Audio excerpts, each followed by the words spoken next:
Sebab itulah Nabi sebut di akhir zaman, antara benda yang bakal terjadi, orang pada masa tu hanya mengucapkan salam kepada orang yang dia kenal saja. Betul tak?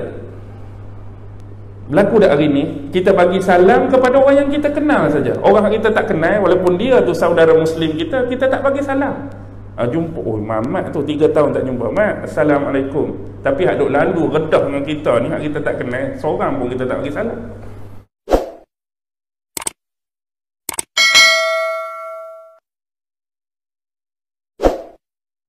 A'udzu billahi minasy syaithanir rajim. Bismillahirrahmanirrahim.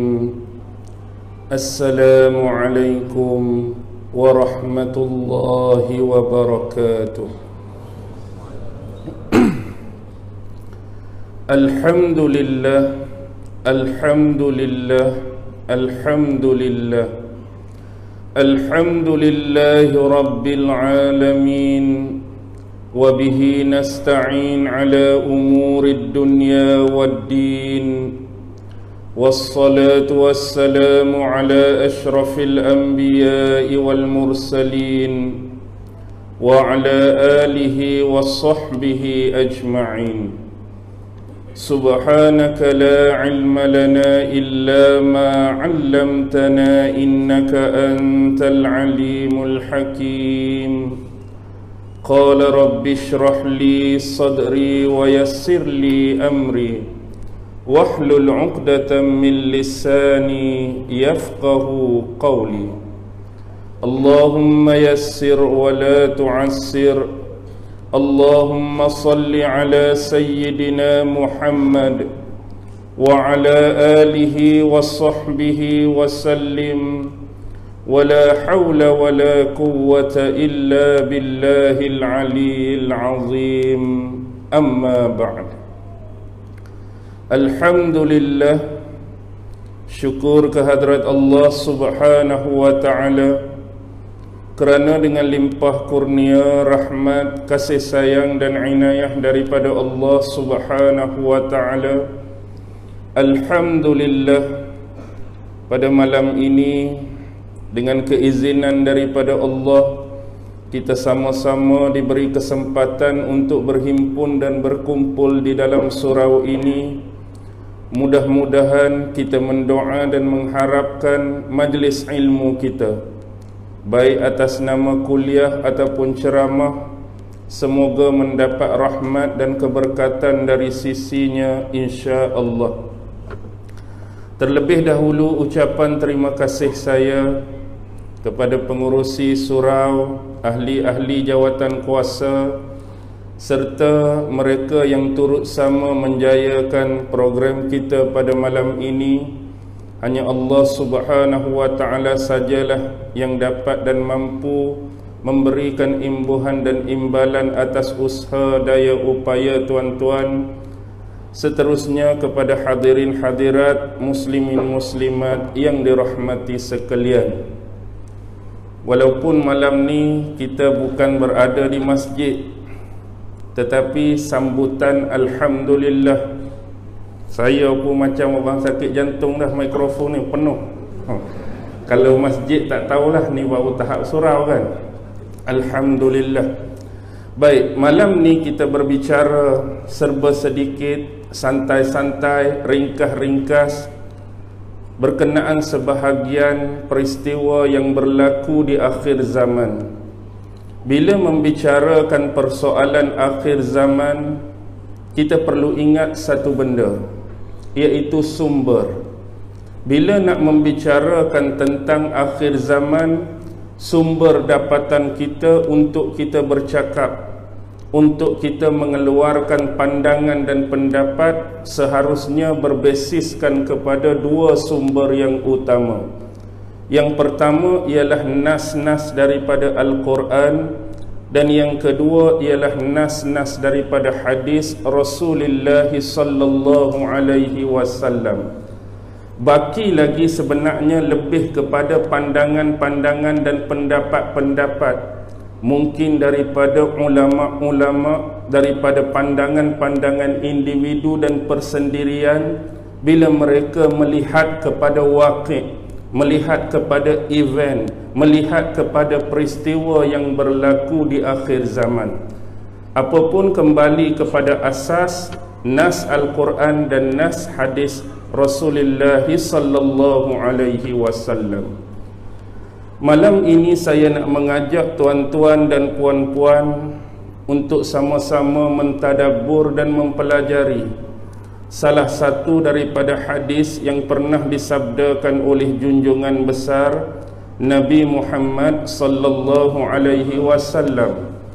Sebuah hadis yang diriwayatkan oleh sahabat besar, iaitu sepupu ataupun menantu kepada Nabi Muhammad sendiri, Sayyidina Ali bin Abi Talib radhiyallahu ta'ala anhu, yang mana beliau pernah mendengar Rasulullah sallallahu alaihi wasallam bersabda, yushiku an ya'tiya 'alan nasi zamanun la yabqa minal islami illa ismuhu wa la yabqa minal qur'ani illa rasmuhu masajiduhum yawma idzin 'amirah wahia kharabun minal huda ulama'uhum syarrun nas tahta adimis sama' min indihim takhrujul fitnah wa fihim ta'ud.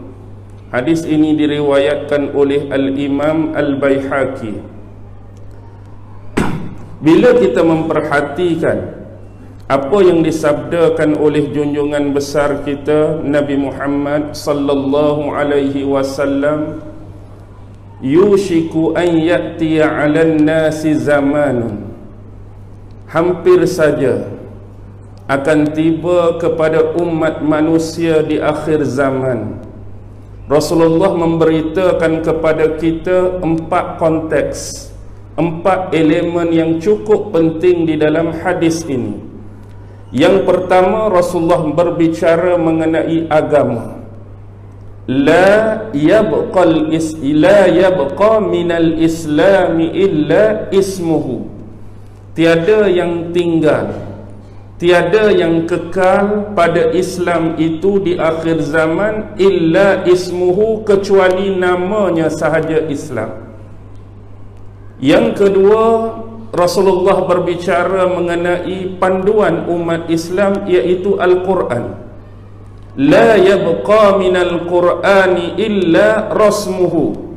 Tiada yang tersisa, yang berbaki daripada Al-Quran kecuali hanya tinggal tulisan dia.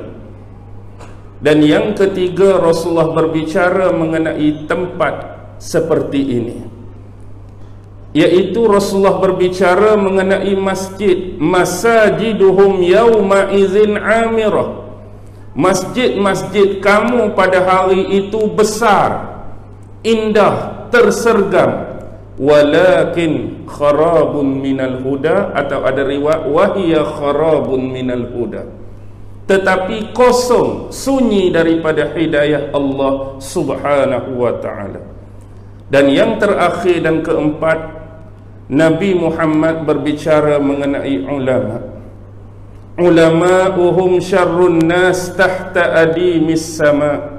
Dan ulama-ulama kamu pada masa itu adalah seburuk-buruk makhluk, seburuk-buruk manusia yang berada di bawah kolong langit ataupun di bawah naungan langit. Kenapa ulama-ulama kamu pada masa itu diistilahkan oleh Rasulullah dengan seburuk-buruk makhluk?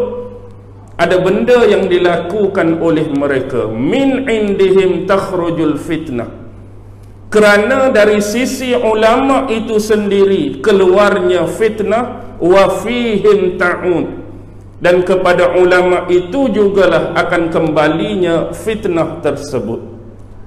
Jadi bila kita merangkumi keempat-empat aspek ataupun elemen penting yang disebutkan oleh Rasulullah yang bakal berlaku di akhir zaman ini, sebenarnya dia merujuk kepada 4 perkara yang saling berhubung kait.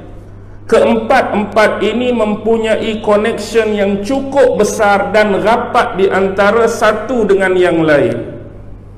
Pertama, Rasulullah membicarakan tentang Islam sebagai agama.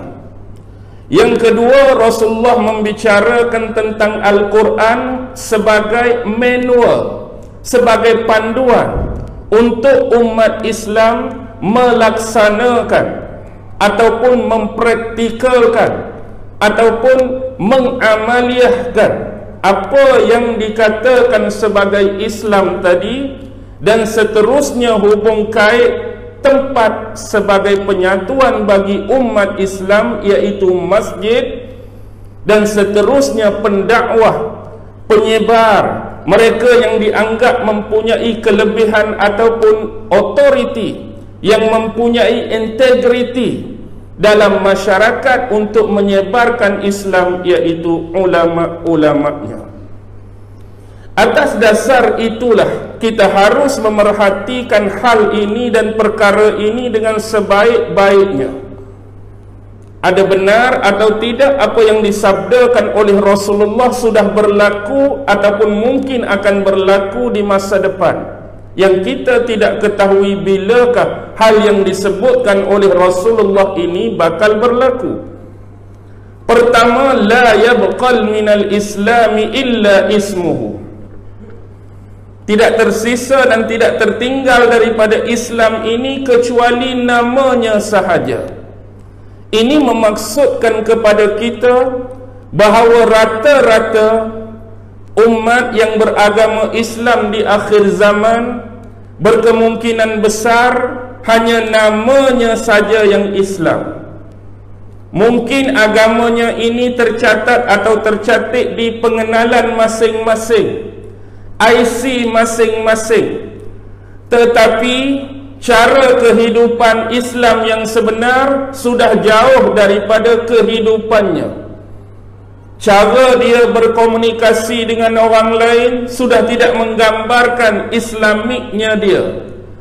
Cara dalam berpendidikan mungkin juga sama. Cara dia berhubungan dengan orang lain mungkin juga sama. Dan cara dia hidup bermasyarakat mungkin sudah tidak menggambarkan hakikat agama Islam itu sendiri. Sebagai contoh, saya buat perbandingan yang mudah. Tuan-tuan, bila kata kita menyebut Islam, kita memang mengharapkan Islam ini sentiasa ada, sentiasa dekat, sentiasa rapat dengan kita. Dan kalau boleh kita berkehendakkan sentiasa memohon petunjuk dan hidayah daripada Allah agar kehidupan terakhir kita yang namanya kematian juga berakhir atas agama ini, iaitu Islam.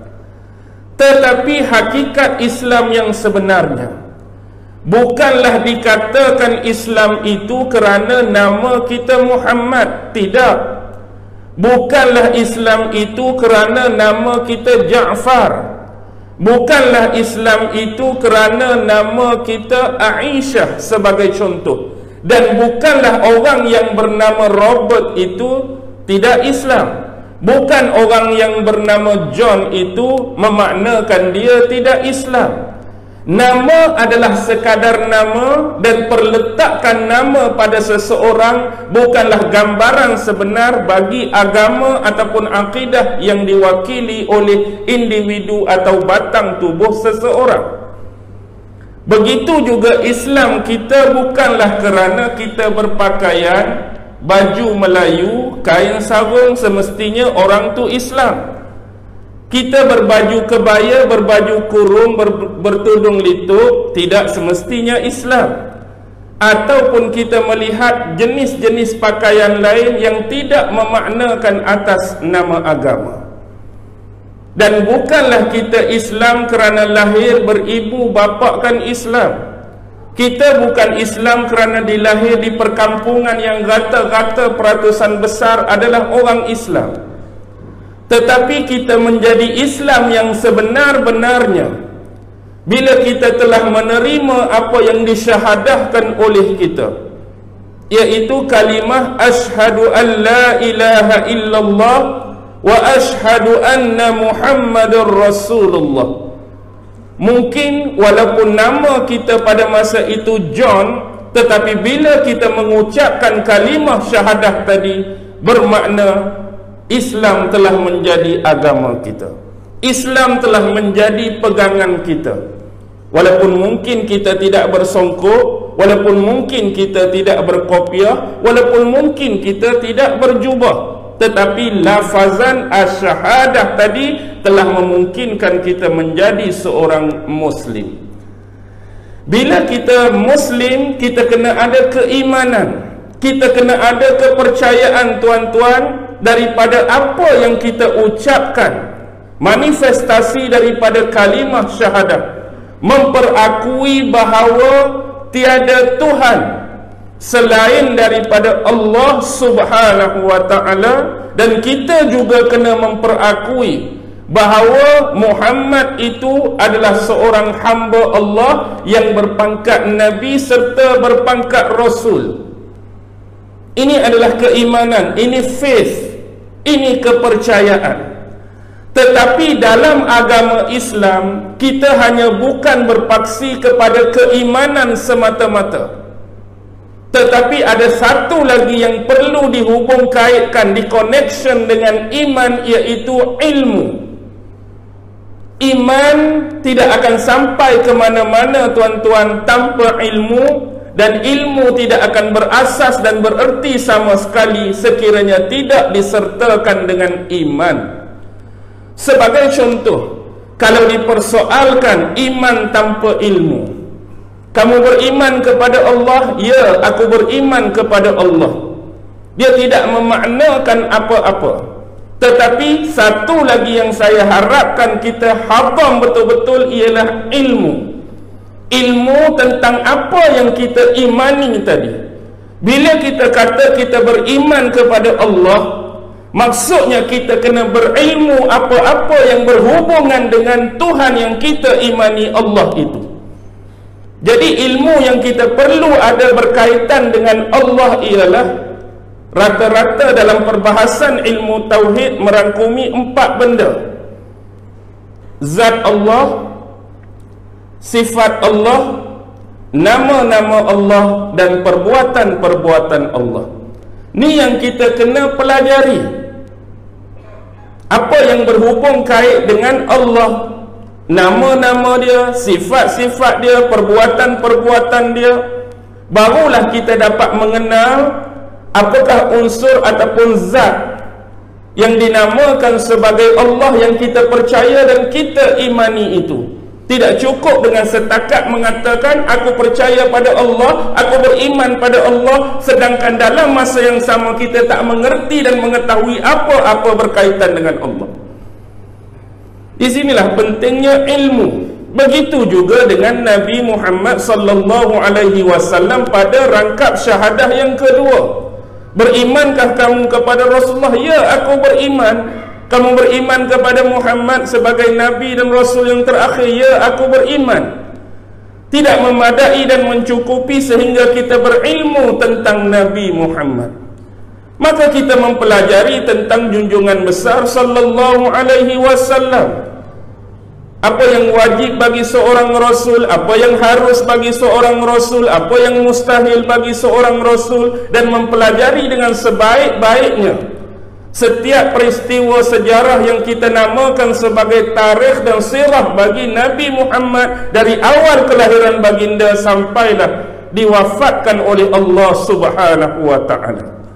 Baru dianggap kita benar-benar berilmu, baru dianggap kita benar-benar mengetahui dan memahami apakah yang dimaksudkan dengan Muhammad Rasulullah. Jadi disinilah pentingnya iman dan ilmu. Dan jangan sesekali kita berilmu tanpa beriman. Ilmu yang tak ada basis, ilmu yang tak ada dasar ialah ilmu yang tak dihubungkan dengan keimanan. Baik, bila kita melihat kepada konteks Islam hari ini, bila kita sebut sebagai Islam, apa dia Islam? Islam itu agama. Islam itu cara hidup, Islam itu way of life.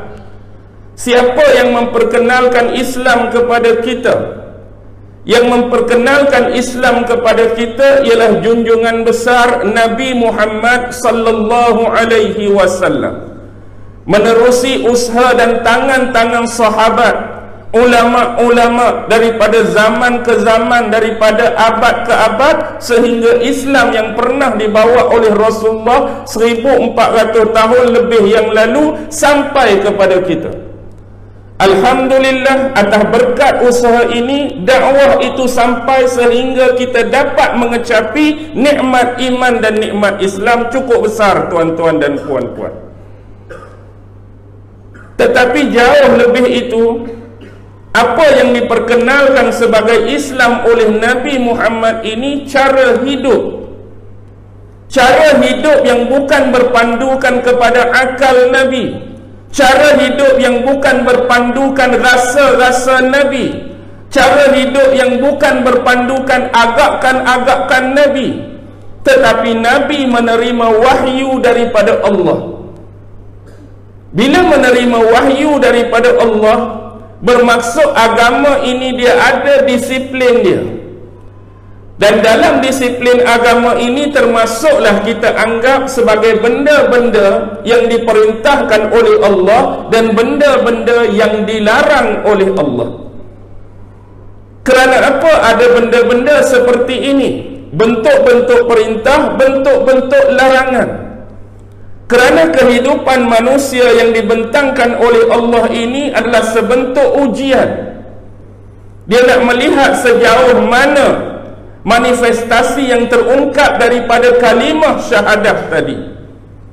Dari awal kamu sudah memperakui aku sebagai Tuhan kamu, dan aku sebagai Tuhan kamu inilah yang menurunkan agama ini, yang memerintahkan kamu sekian-sekian. Aku jualah zat yang melarang kamu sekian-sekian, yang membolehkan hal tertentu dan melarang kamu daripada melakukan hal tertentu. Tiba-tiba kita beriman kepada Tuhan yang menurunkan prospek-prospek tersebut. Hari ini kita banyak songe, hari ini kita banyak cakap, cuba mempertikaikan apa yang telah ditetapkan dan ditentukan olehnya. Kenapa kita mesti kena buat ni? Kenapa Allah suruh kita buat ni? Pasal apa benda ni tak boleh makan? Pasal apa benda ni tak boleh minum? Benda ni kalau tak boleh menyusahkan lah. Benda ni kalau tak boleh tak menyeronokkan lah. Kenapa hal-hal ini sering terjadi? Kenapa hal-hal ini keluar sedangkan kita sudah bersyahadah untuk mengikuti secara mutlak apa yang datang daripada dia dengan keimanan yang kita ucapkan tadi? Dan kita yakin pada dia, kita beriman pada dia, kita bertuhankan kepada dia. Apa yang dia perintah, laksanakanlah. Apa yang dia larang, tinggalkanlah. Jadi yang paling banyak berlaku ialah bila mana hari ini Islam tu Islam lah, tetapi way of life tadi sekian lama semakin terhakis dan terancam. Kita ambil beberapa perkara sebagai contoh. Bila kata Islam, dia ada panduan dia, guide pada yang kedua tadi. Antaranya ialah Allah memerintahkan kita supaya bersolat. Tapi ramai tak? Ya, nama dalam IC Islam dan dianggap beragama Islam, tapi dia sendiri tinggal semayang. Jujur, ada ke tak ada? Ada. Jadi boleh tak kita nak meletakkan inilah yang dikatakan Islam tu cuma tinggal nama?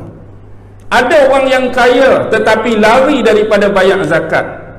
Benda ni tuan-tuan tak boleh nafi. Bukan semua orang, tapi nak habaq ada. Dia Islam, dia kaya, haul dan nisab mungkin cukup bagi dia, tapi dia tak mau bayar zakat. Puasa bulan Ramadan 30 hari yang diwajibkan, ada yang tinggal, ada yang tak puasa langsung walaupun dia kata dia seorang Islam. Ada.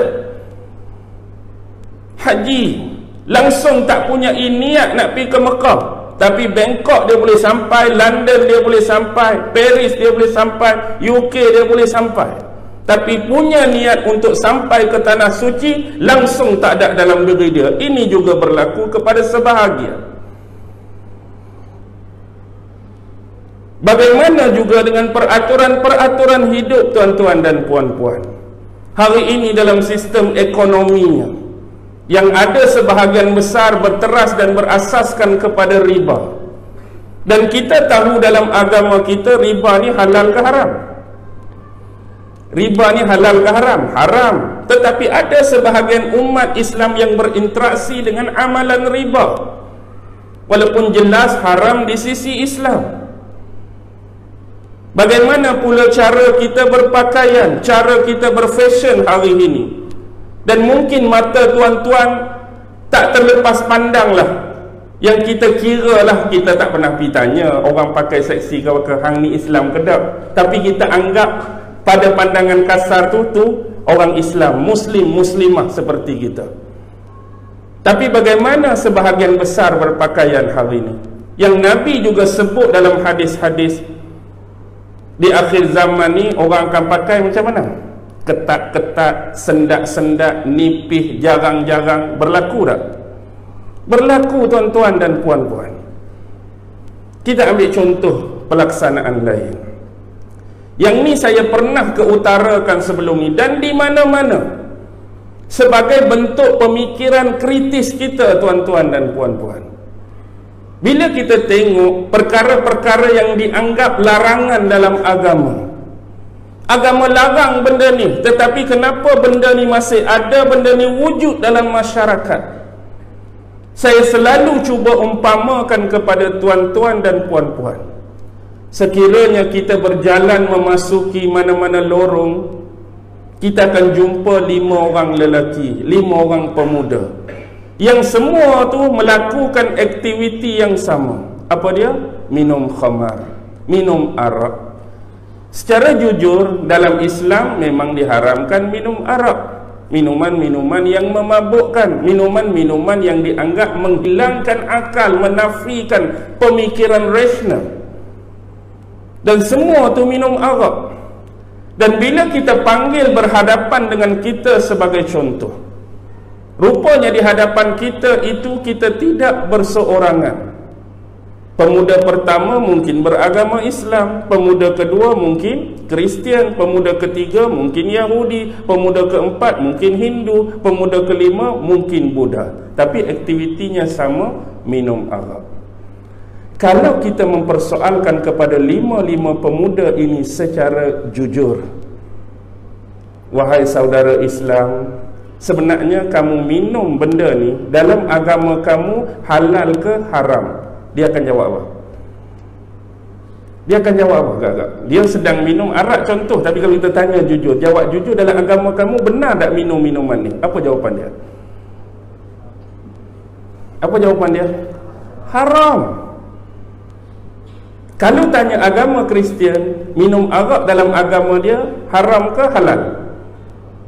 Haram ke halal? Haram. Yahudi? Haram. Buddha? Oh, Buddha lagi lah. Haram. Hindu? Haram. Minuman yang memabukkan haram, haram, haram, haram, haram. Baik. Secara rumus, boleh dikatakan hampir semua agama mengharamkan benda yang memudaratkan akal, benda yang memabukkan, menafikan rasional dan logika ini. Tetapi satu persoalan, bila kita kata semua agama, yang agama ini dominan di tempat kita mengatakan arak ini haram, jujur, kritis kita, sebenarnya benda ni perlu ada di tempat kita. Bila mana dalam masa yang sama persoalan tadi dikeluarkan, tak boleh, tak boleh, tak boleh, tak boleh, haram, haram, haram, yang menatang ni perlu ada, siapa nak minum sebenarnya? Islam tak boleh, hak tu tak boleh, hak ni tak boleh, hak ni tak boleh, hak ni tak boleh. Jadi benda ni kena ada tempat kita, siapa hak nak minum sebenarnya? Mana pengurusi? Pengurusi, siapa nak minum sebenarnya?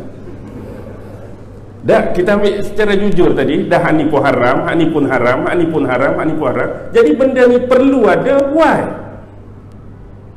Why dia perlu ada? Dah semua tak boleh. Jadi ada juga. Bukan kata ada dalam bentuk ni. Ada dalam bentuk karton. Bahkan lebih jauh sampai dibina kilang. Siapa nak minum sebenarnya? Tak, jujur saya tanya, siapa nak minum sebenarnya?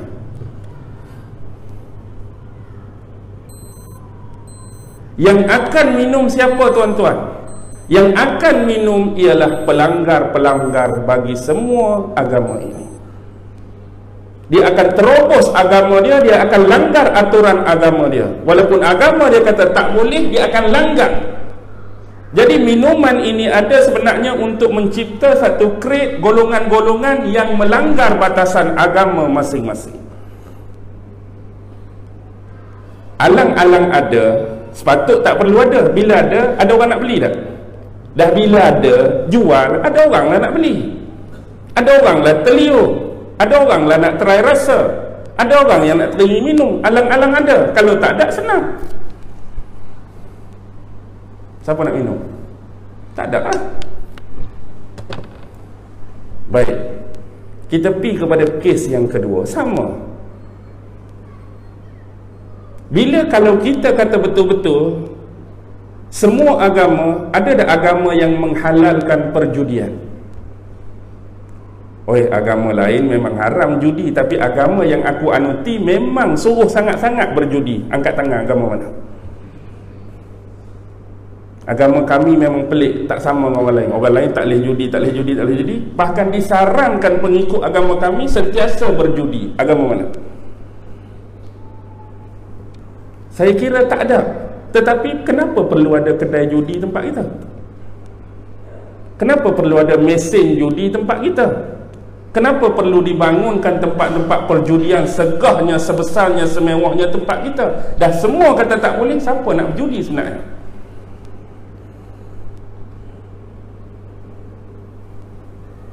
Siapa mengurusi hak nak berjudi? Dah bukan dah kata semua tak boleh, dilarang. Siapa yang nak berjudi tu? Satu lagi, pelanggar-pelanggar agama akan tercipta. Dah ada kedai judi, rasa nak try berjudi. Dah ada mesin judi, ada orang masuk. Dah ada buat tempat-tempat berjudi, come on, kita pergi berjudi. Maka pelanggaran pada batasan agama akan berlaku.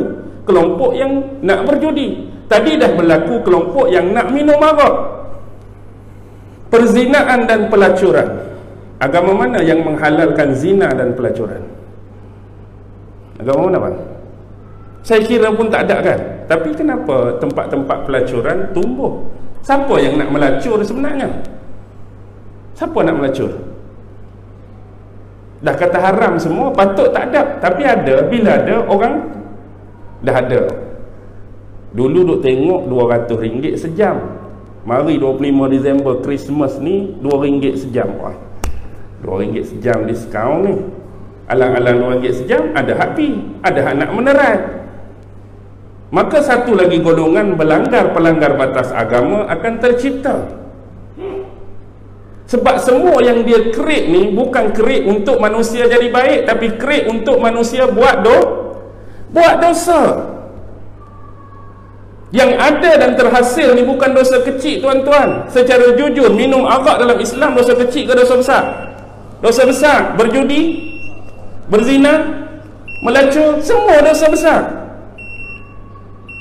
Maka siapakah sebenar tangan-tangan siapa yang create dan cipta tempat-tempat ni nak menjadikan manusia itu jahat dan melakukan dosa terhadap Allah? Cari sendiri ya, keluar saya bagi.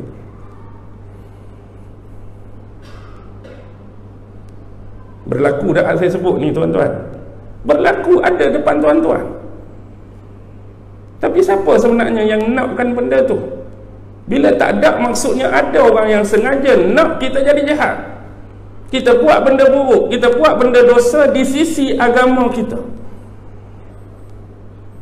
Dan benda ni akan dianggap biasa. Maksudnya, tak hebat tak minum arak, tak hebat tak mabuk. Sikit lagi keluar ayat lagu tu.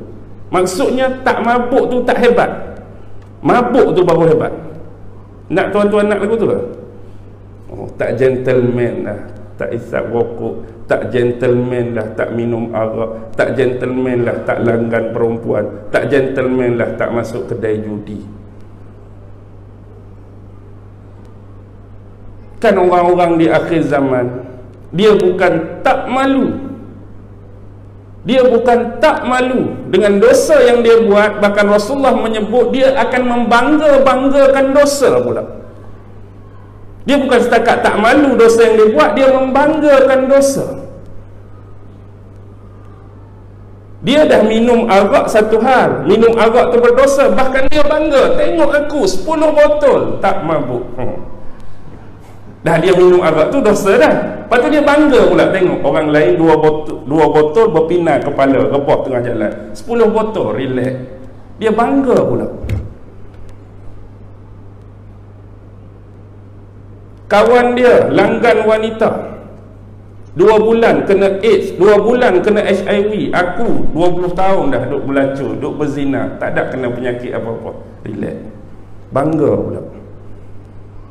Aku berjudi tak pernah miss. Koman-koman pun kalau aku tekan RM10, RM10,000 dalam poket. Hang tiap-tiap bulan ke? Bukan tiap-tiap bulan, tiap-tiap minggu aku tikam. Tapi kalau aku tikam tu RM10,000. Sebab semua nombor-nombor tu duduk dalam kepala dah. Bangganya dia. Ada tak orang macam ni? Ada tuan-tuan. Maksudnya di mana nilai Islamik agama yang sedang dia pegang, agama yang dia sedang anut, kehidupan dia macam ni. Nama tu tak payah cerita lah, nama-nama tu.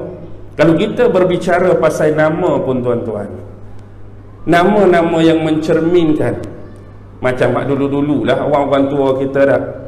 Kalau di kampung tu dengar nama Jaafar biasa, Sa'ad, Samad, Soleh.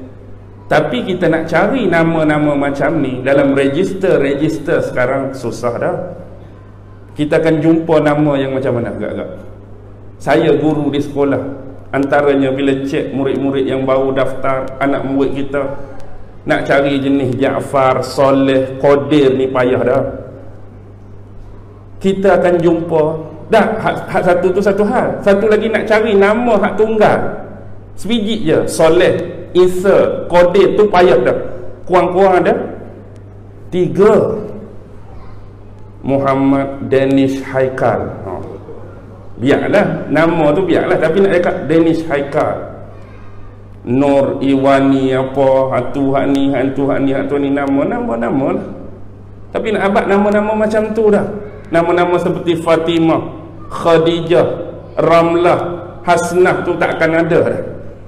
Pasal apa? Dianggap tak apa, tak ada sentimental value dah untuk zaman ni nama macam tu. Bahkan kalaulah masih ada duduk kampung alang-alang orang panggil, tak boleh nak buat apa.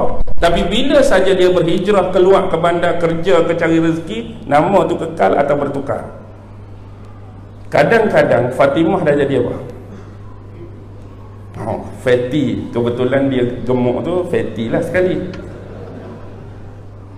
Hak nama Khadijah jadi Katie-nya. Hak tu nama ni singkatan.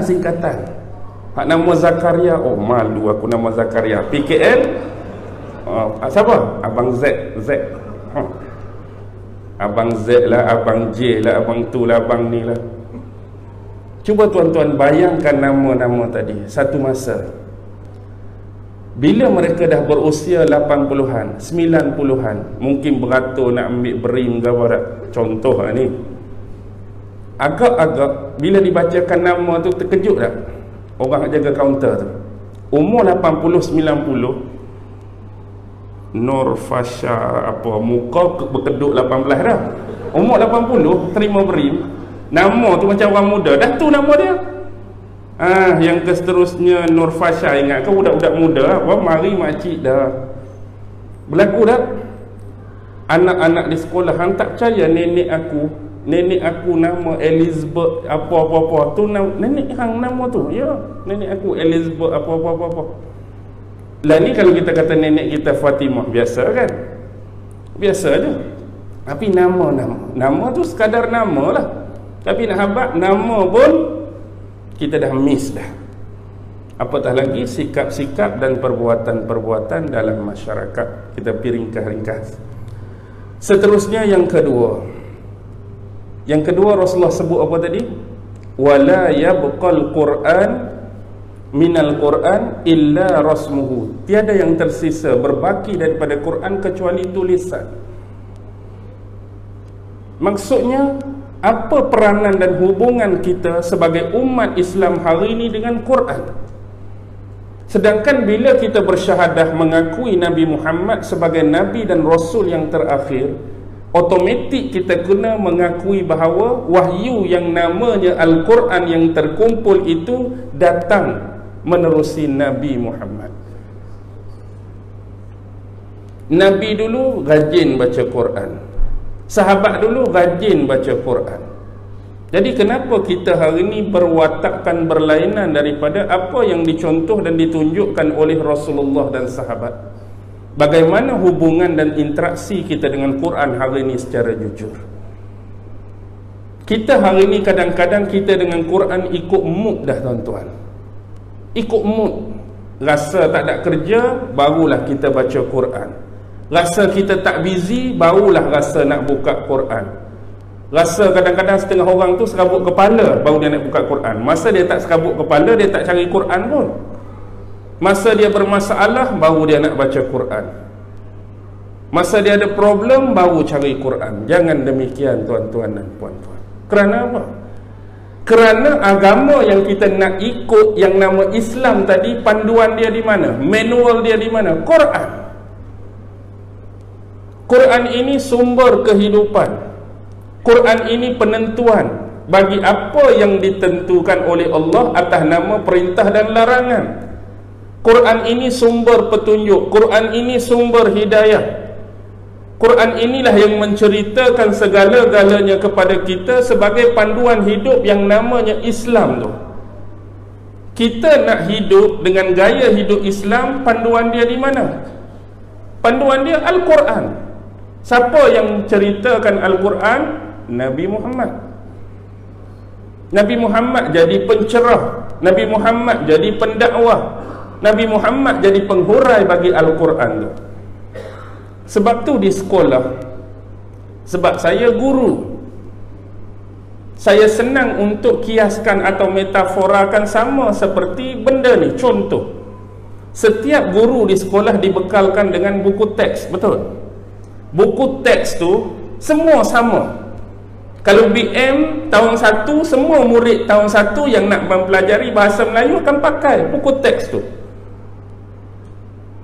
Dan anggap buku teks tu sama seperti Al-Quran. Dan guru-guru itu sama seperti apa yang telah dibuat oleh Nabi Muhammad dulu, penghurai, penterjemah, penerang bagi isi buku-buku teks tadi. Kalau kita nak ambil buku teks, baca terus tanpa panduan daripada guru, boleh baca sebab kita reti baca. Okey, buka bab yang pertama, topik yang pertama, cerita tentang alam sekitar. Alam sekitar ialah ini, kita boleh baca, mungkin kita faham, tetapi setakat apa yang kita baca dan ilmu yang kita ada, tu je tentang topik atau tajuk yang kita baca. Tetapi bila kita masuk dalam kelas esok, kita dah baca tajuk ni, ikut pemahaman kita lah. Tapi guru cerita tu lagi luas dia punya jangkauan. Guru ajak lagi banyak ilmu yang keluar dan terbit daripada tajuk yang kita baca semalam. Sedarlah kita bahawa kemampuan kita menanggapi sesuatu bersendirian itu teramat terhad dan sedikit. Tetapi melalui para guru inilah kita memahami dengan lebih luas. Dengan kata lain, lain guru, lain ilmu yang kita boleh dapat. Sebab itulah disarankan oleh ulama-ulama dulu, carilah seberapa banyak guru supaya kita dapat mengambil kepelbagaian mutiara-mutiara ilmu daripada mereka. Jangan memadai terhad dengan hanya seorang dua guru. Sebab ilmu yang disampaikan tu tak sama. Benda tu sama, huraian dia tak sama, kupasan dia tak sama. Jadi bila kita banyak guru, banyak ilmu, banyak sudut, banyak sumber, banyak pandangan yang kita boleh ambil.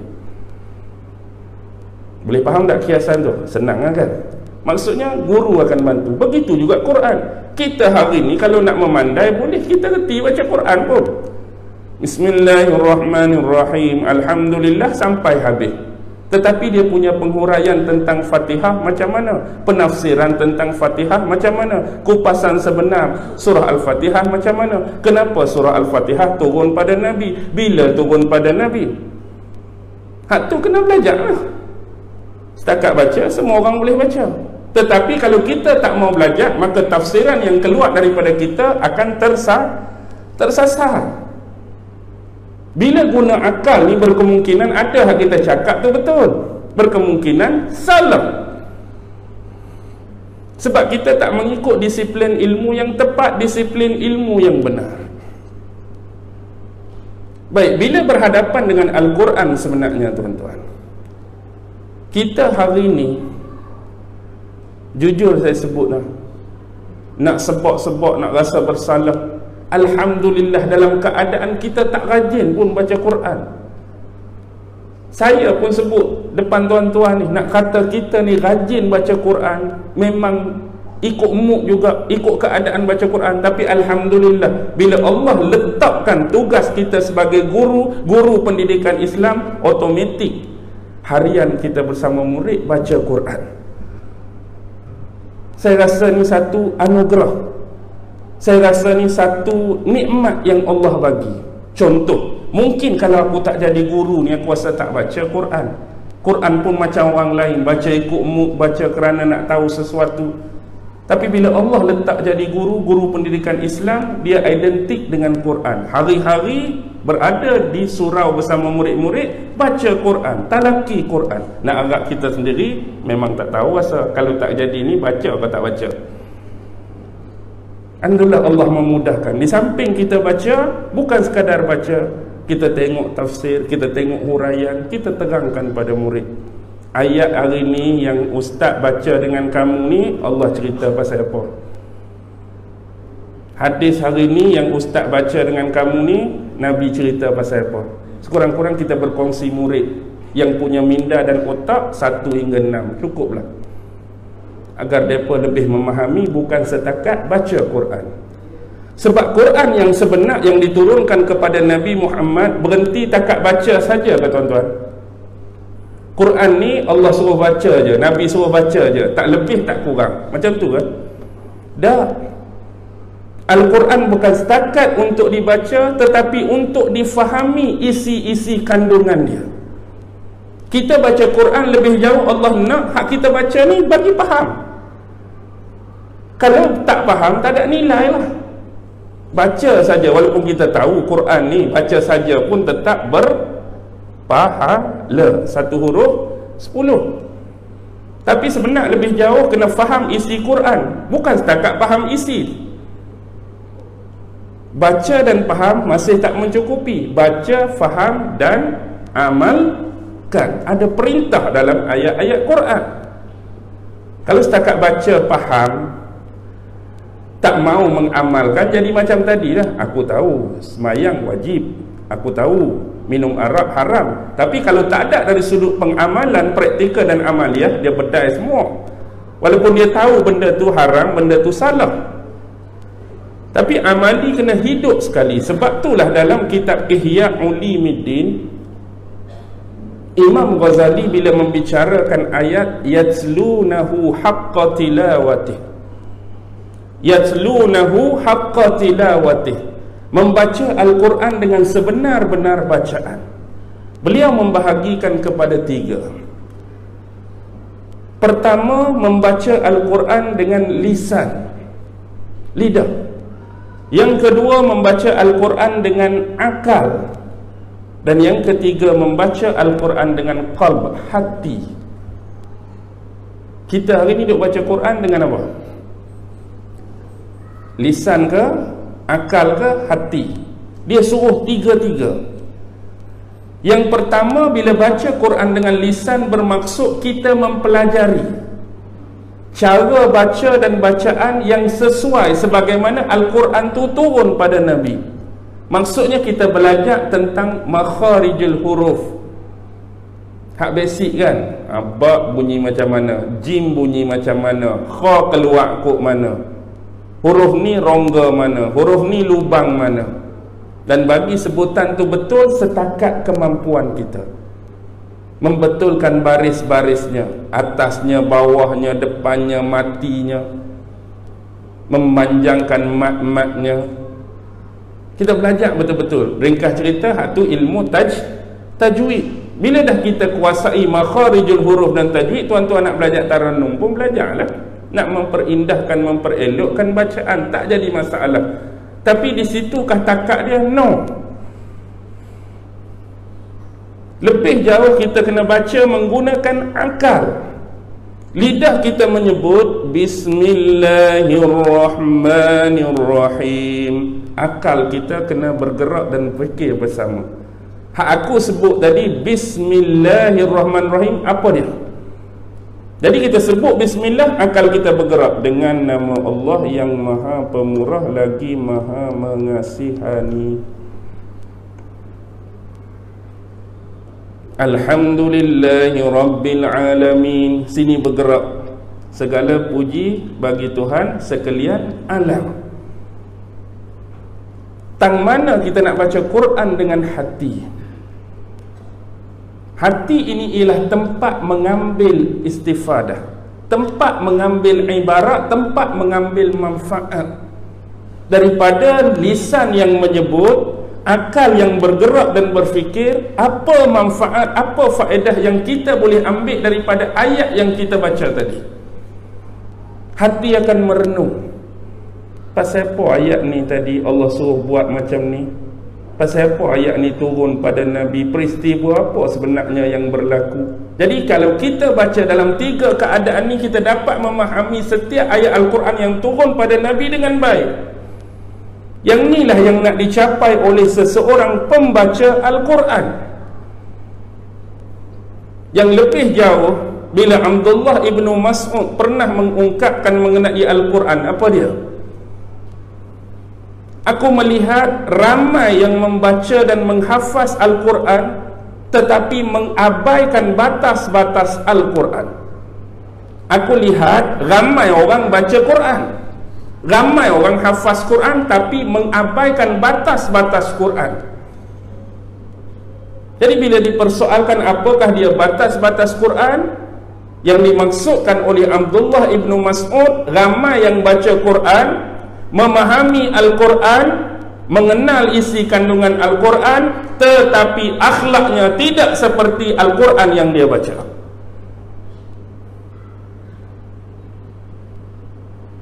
Bacaan Al-Quran dia pada satu sisi lain, akhlak dia berkehidupan satu sisi lain.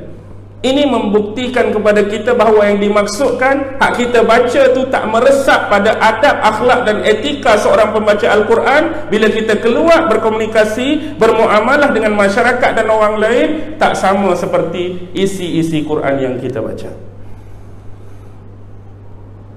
Berlaku tak tuan-tuan? Berlaku. Kita baca Quran sedap, hurai Quran sedap, tapi secara jujur akhlak kita tak sama dengan Quran yang kita baca. Inilah orang yang melanggar batas-batas Al-Quran. Lebih jauh parahnya bila kita ni baca Quran tanpa kefahaman yang sebenar. Dia jadilah generasi burung kakak tua, letrut. Ingat lagi lagu ni, sekolah tadika. Burung kakak tua hinggap di jendela tu kan? Betul? Baik. Bagaimana generasi burung kakak tua terhasil? Tuan-tuan tengok burung kakak tua, bila kita ajar sebutan-sebutan, dia boleh ikut tak? Okey, contohlah batu. Dia pun batu makan, tapi dia faham tak dia cakap tu? Pernah tak bila dia sebut makan, kita tanya dia, cuba definasikan dan takrifkan makan sikit, aku nak dengar.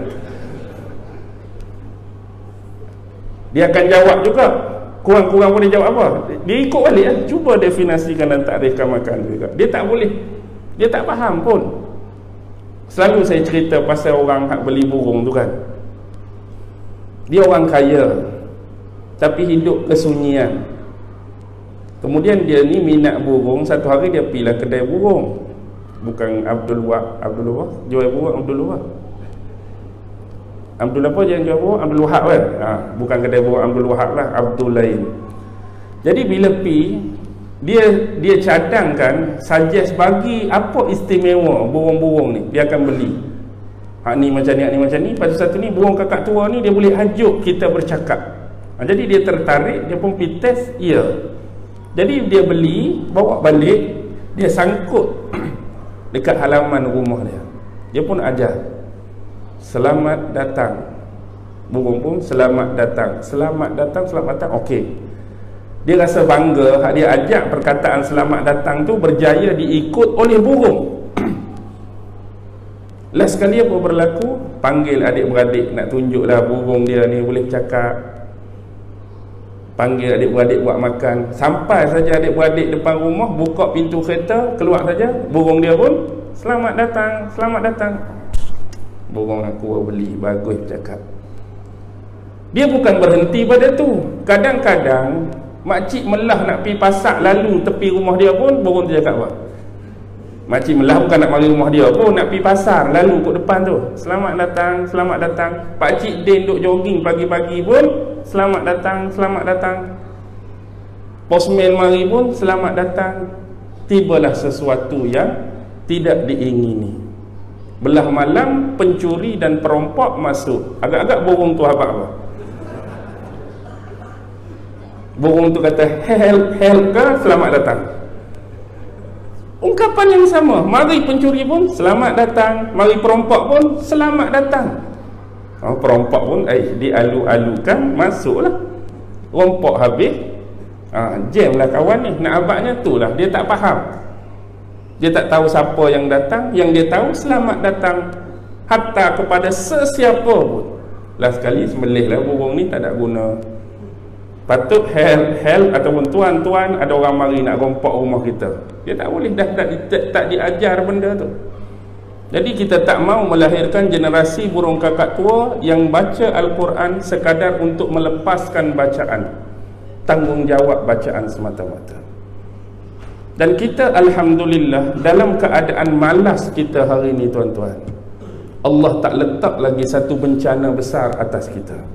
Apa dia bencana besar yang mungkin boleh berlaku dalam keadaan kita malas ni? Tapi bila orang baca Quran hari ni, kita masih tak apa-apa. Bila dengar bacaan Al-Quran, kita masih tekstual dia. Contoh, Allah berbicara mengenai bukit, Allah berbicara mengenai matahari. Sampai bila kita nak kenal gunung, bukit dan matahari selama mana kita masih lagi bersila depan Quran? Ketemu atau jumpa atau tidak matahari yang Allah cerita dalam Quran, selagi mana duk bersila depan Quran. Kita duk bersila depan Quran baca Bismillahirrahmanirrahim, wasyamsi waduhaha, matahari dan waktu duha, bukit, bintang. Sampai bila agak-agak kita nak kenal matahari, nak kenal bukit, nak kenal bintang, nak kenal gunung, nak kenal apa, tapi duk bersila lagi depan Quran. Kenal ke tak bukit gunung? Tak akan kenal tuan-tuan. Konteks dia tutup Quran, bangun daripada bersila, keluar rumah, cari apa yang Allah sebut dalam Quran tadi. Allah sebut tadi apa? Matahari. Kena keluar rumah. Oh, ni matahari yang Quran sebut. Baru kita bertemu apa yang Allah sebut. Selagi duduk depan Quran, matahari ya. Apa benda matahari ni? Selesai ke tak masalah? Tak selesai. Gunung ni lagu mana? Tak akan selesai. Maksudnya kita kenal kontekstual dia, cari di luar. Oh, ni yang Allah cerita, ni yang Allah sebut, ni yang Allah rakam dalam Quran. Kita kena cari, kita kena explore. Sebab itulah ayat pertama turun pada Nabi apa dia? Gua Hira. Iqra Bismi rabbikal ladzi khalaq. Bacalah, suruh baca saja ke? Iqra luas, bacalah, selidiklah, kajilah, analisislah, observationlah, apa saja.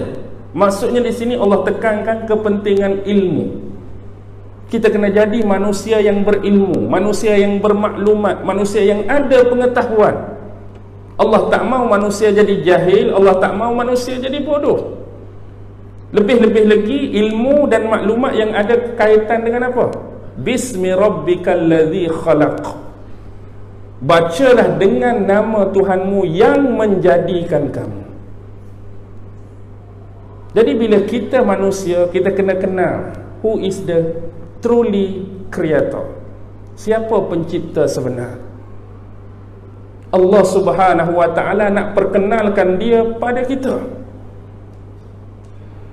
Secara hukum atas manusia adalah 5 benda tu kan. Wajib, sunat, harus, makruh. Tu atas manusia. Atas Tuhan berlaku tak hukum 5 ni? Tak berlaku. Tapi sebab nak bagi orang mudah faham, kita guna ayat. Contoh selalu orang tua atau tok guru, apa hukum Allah buat kita? Sebenarnya tak ada hukum, tapi nak bagi faham. Apa hukum Allah buat kita? Wajib ke Allah buat kita? Wajib ke Allah buat kita? Kalau tak buat, tak boleh. Tak ada masalah pun kalau dia tak mau buat. Dia nak buat pun tak apa, tak mau buat pun tak apa. Tetapi kenapa Allah perlu buat kita? Allah perlu buat makhluk kerana nak membuktikan ketuhanan dia. Kepada siapa dia nak membuktikan dia ni kreator, dia ni Tuhan, dia ni pencipta, makhluk tak buat. Dia nak tunjuk kat siapa? Saya bagi mudah macam ni lah. Saya masuk dalam surau, duduk sini, pasang mic apa semua. Orang tak ada pun, saya seorang-seorang je. Assalamualaikum, hadirin hadirat semua. Kalau orang lalu tengok saya duduk lagu ni, orang kata apa dia? Orang kata syok sendiri, gila kok dia tu. Saya nak perkenalkan, saya pengurusi baru surau ni. Tak ada ni cerita saja. Kalau kita nak perkenalkan kita pengurusi baru, perlu ada duduk depan tu siapa? Orang-orang taman ni, Korea ni nak membuktikan kita pengurusi baru. Tapi tiba-tiba tak ada orang. Jadi siapa yang nak percaya? Siapa yang nak dengar? Allah contoh, jangan jadi silap faham pula. Kata, akulah Tuhan kamu. Makhluk tak buat. Dia nak claim kat siapa? Nak dakwa dia ni Tuhan. Akulah Tuhan. Makhluk tak buat satu pun. Akulah pengurusi majlis. Orang tak ada. Nak cakap kat siapa sebenarnya? Orang tak panggil, orang tak duduk depan kita. Bila orang duduk senang. Sayalah pengurusi baru. Penerimaan tu. Buat dah makhluk, ni makhluk yang makhluk, akulah Tuhan kamu. Jadilah. Sebab dah ada makhluk yang dicipta. Nak habaq kat kamu semua, kamu ni makhluk. Siapa dia khalik? Aku Tuhan kamu, aku yang buat kamu. Okey. Ni tak ada buat makhluk, tapi nak claim. Nothing lah. Walaupun dia tu tak buat, dia tetap tu Tuhan, dia tak buat pun. Tapi nak membuktikan ketuhanan dia buat makhluk. Jadi sebagai manusia yang diberi akal dan fikiran, nak membuktikan, meneguhkan dia tu Tuhan, dalam Quran segala maknika.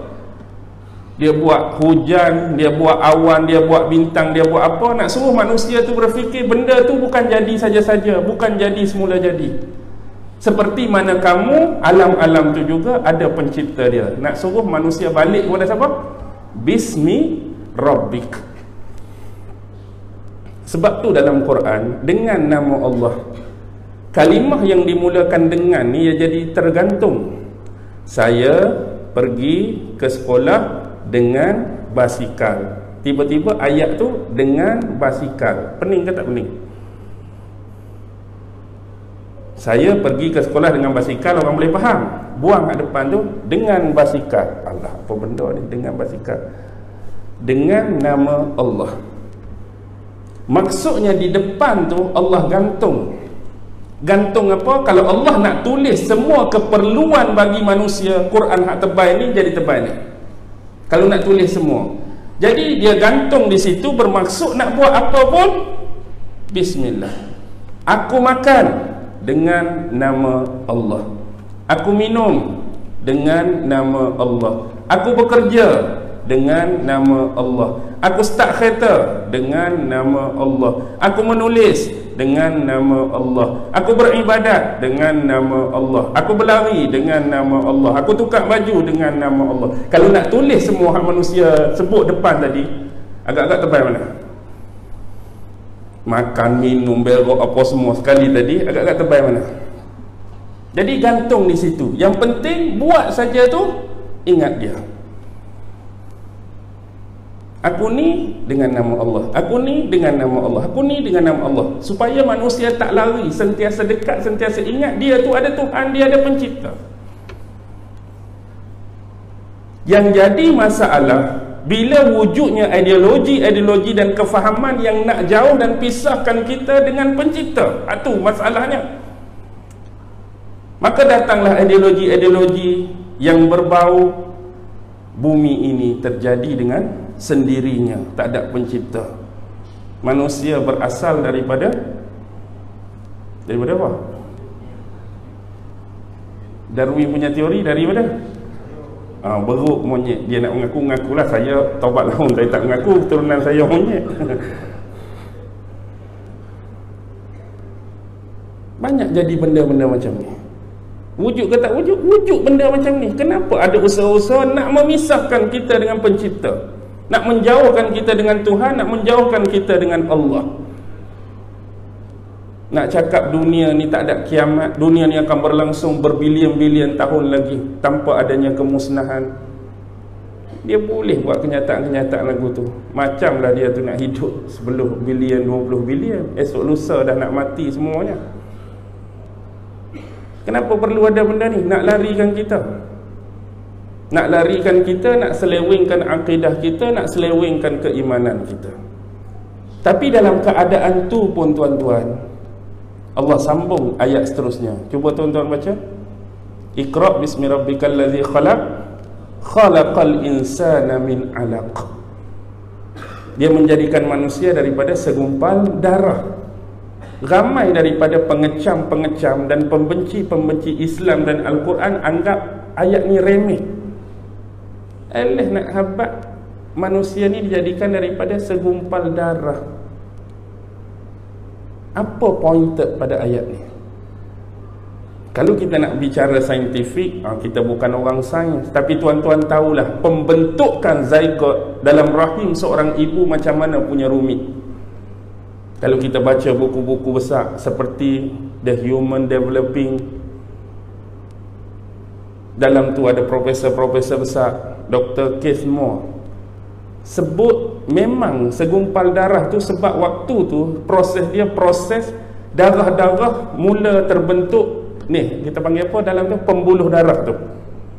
Pembuluh darah mulai terbentuk di pam darah tadi, masuk dalam tu sehingga dia jadi macam segumpal darah. Di sini kalau kita perhati betul-betul apa ulasan Dr. Kesmo tu, dia kata kalaulah manusia diberi peluang untuk melihat kembali saat dia diciptakan oleh Allah dalam rahim ibu dia, memang amat-amat menakjubkan. Contoh kita ni sekarang dah lalui masa tu, fasa tu, dan kita sekarang dah macam ni. Kalaulah boleh Tuhan tu tunjukkan sekali lagi kat kita awal-awal kita dijadikan dalam rahim mak tu, dengan uniknya, dengan sukarnya, dengan payahnya sistem-sistem tu, maka kita tak dapat tidak terpaksa tunduk sujud kepada kebesaran penciptaan. Ayat ni sebenar bukan sekadar nak cerita manusia tu dari segumpal darah, tapi nak menundukkan ego manusia dia supaya jangan lawan Tuhan. Kalau kamu boleh tengok, kalau kamu boleh lihat bagaimana aku ciptakan kamu tu, tak ada tempat lain dah kamu nak pergi kecuali mengharapkan pada aku. Jadi inilah yang kita nak, baca Quran dengan akal, baca Quran dengan hati. Itu dapatan dia. Bukan sekadar dijadikan manusia dari segumpal darah berhenti. Apa pemaknaan segumpal darah? Allah nak tundukkan ego manusia. Allah nak tunjukkan kebesaran dia. Kamu tu dijadikan ada pencipta. Jadi bila kamu ada pencipta, jangan buat lolak-lolak. Jangan buat ikut suka kamu, ikut rasa kamu. Ikut peraturan yang aku tetapkan pada kamu. Itu Quran. Okey. 9 dah. Nak lagi ke berhenti? Boleh habis sikit lagi. 2 lagi benda kita tak sebut. Kita pergi terus. Masajiduhum yauma idzin amirah. Masjid-masjid kamu pada masa tu indah, besar, tersergam. Wahiya kharabun minal huda, tapi kosong daripada hidayah. Betul tak Nabi sebut ni? Masjid besar, indah, tersergam, kosong hidayah. Saya duduk Selangor ni ustaz, tiap-tiap malam masjid mana-mana pun ada kuliah. Macam mana kosong daripada hidayah? Tazkirah tak berhenti, kuliah subuhnya, duhanya, asarnya, maghribnya, makmumnya banyak, jemaahnya banyak. Baik, dia samalah macam ni. Masjid indah, masjid besar. Biasanya antara awal kita masuk masjid, kita boleh tengok. Kalau masjid kan, depan-depannya ada apa tuan-tuan? Hani pakai apa? Buh dalam frame je. Kalau masjid besar-besar, dia tak duduk di frame dah. Dia duduk di mozaik tu sendiri dah. Ayat tu lah, ayat ni lah, ayat tu lah, ayat ni. Baik, tak ada masalah tu. Cuma yang kita nak lebih jauh, bukan hanya ayat-ayat Al-Quran terukir dan terpahat pada dinding masjid, tapi terukir dan terpahat pada hati orang yang datang masjid. Indahnya masjid bukan pada besar dia. Indahnya masjid bukan pada binaan dia. Indahnya masjid bukan banyak aircon. Indahnya masjid bukan banyak kipas. Indahnya masjid bukan tandas dia bersih. Indahnya masjid bila ramai umat datang solat Jumaat. Indahnya masjid bila semua orang datang masjid berjemaah. Ni aircon banyak, orang 3 orang. Masjid besar, satu saf pun tak lepas. Contoh. Yang indah masjid bila semua datang berjemaah. Dan masjid ini pointed dia tempat penyatuan tuan-tuan. Nabi pi hijrah ke Madinah dulu, 3 benda besar Nabi buat. 3 benda besar Nabi buat. Pertama, mempersaudarakan Muhajirin Ansar. Yang kedua, bina masjid. Yang ketiga, piagam Madinah. Maksudnya Rasulullah dah bina masjid, Rasulullah tahu fungsi masjid. Fungsi masjid, satu fungsi masjid, tempat berkumpulnya umat Islam. Di sinilah terbinanya persatuan dan persaudaraan. Jadi bila semua datang masjid, kita dapat lihat kesatuan. Ramainya orang Islam, kita dapat lihat persaudaraan. Semua pakat senyum, semua pakat semayang. Lepas habis semayang, bertemu ramah. Lepas habis semayang, bersembang. Lepas habis semayang, bercakap. Sebab itulah Nabi sebut di akhir zaman, antara benda yang bakal terjadi, orang pada masa tu hanya mengucapkan salam kepada orang yang dia kenal saja. Betul tak? Berlaku tak hari ni? Kita bagi salam kepada orang yang kita kenal saja. Orang kita tak kenal, walaupun dia tu saudara Muslim kita, kita tak bagi salam. Jumpa, Mamat tu 3 tahun tak jumpa, Mat, Assalamualaikum. Tapi hak duk lalu redah dengan kita ni, hak kita tak kenal, seorang pun kita tak bagi salam. Masjid. Dan masjid satu-satunya tempat kita menilai diri. Masjid ni lah tak ada, di sisi Tuhan tak ada perbezaan. Bila Tuan saja langkah masuk dalam masjid ni tuan-tuan, tuan-tuan berhak untuk mana-mana tempat, mana-mana soft. Apapun posisi kita, apapun jawatan kita, apapun grade kita. Kalau tuan-tuan datang awal, tuan-tuan gemuk ke, kurus ke, boleh duduk ke soft ni? Boleh. Tuan-tuan tinggi ke rendah, tuan-tuan boleh duduk di soft pertama. Tuan-tuan kaya ke miskin, boleh duduk soft pertama. Hitam ke putih, boleh duduk soft pertama. Kaya ke miskin, boleh duduk soft pertama. Gaji tak ada tangga ke, gaji tangga berbelah-belah pun boleh duduk soft pertama. Tak ada orang boleh hadap. Tak ada diskriminasi dalam rumah Allah. Saya tak tahulah surau ni. Kemungkinan saya masuk Allah Akbar, stop. Grade gaji berapa? DG 41. Minta maaf, DG 41, SOF 14. SOF 14. Hak tu hak depan tu Tan Sri, Datuk Sri, Datuk Datin sampai 5 tu memang kelas tu lah. Oh lagu tu kita pun pi lah, walaupun tak ada orang 14 baris tu Allahu Akbar, sebab DG 41 punya pasal. Adakah macam tu? Dah sini juga tuan-tuan. Tak ada orang boleh tolak. Bahkan sekali satu soft tu mungkin macam-macam spesies tadi. Di satu soft tu hak gemuk pun duduk di situ, hak kurus pun di situ. Lepas tu yang ketiga tinggi, yang keempat rendah, yang kelima putih, yang keenam hitam, yang ketujuh kaya, yang ke-8 miskin. Hak tu kulit gebu, hak tu sebelah tu jerawat batu, hak sebelah ni tona tak sekata, hak ni berwajah kusam, contoh. Semua tak ada orang boleh halang. Inilah keadilan Allah Subhanahu wa ta'ala. Walaupun dia berpangkat, dia mari lambat, dia kena duduk belakang. Duduk belakang lah. Orang lain mendahului saf. Tak boleh kata sebab aku datuk belah, tak nak mari duduk depan. Beradablah di rumah Allah. Allah tak tanya kita esok datuk ke tak datuk. Dia tanya, hak aku perintah tu kamu buat tak? Hak aku suruh tinggal tu kamu tinggal ke tak? Okey. Satu lagi tentang masjid. Ritual vs aktual. Yang selalu kita mari masjid, kita buat ritual ke aktual? Ritual ke aktual? Banyak kita buat ritual. Kita mari, ya, nak solat berjemaah, alhamdulillah. Kita masuk tahiyatul masjid, kita masuk solat sunat, kita masuk qabliyah ba'diyah, kita masuk solat taubat, kita masuk solat hajat, alhamdulillah, ritual. Ada setengah orang meritualkan masjid dengan baca Quran. Penat dah solat sunat, pergi duduk satu sudut, ambil Quran baca, ritual. Ada orang tak mau baca Quran, ambil tasbih, subhanallah, subhanallah, subhanallah, ritual.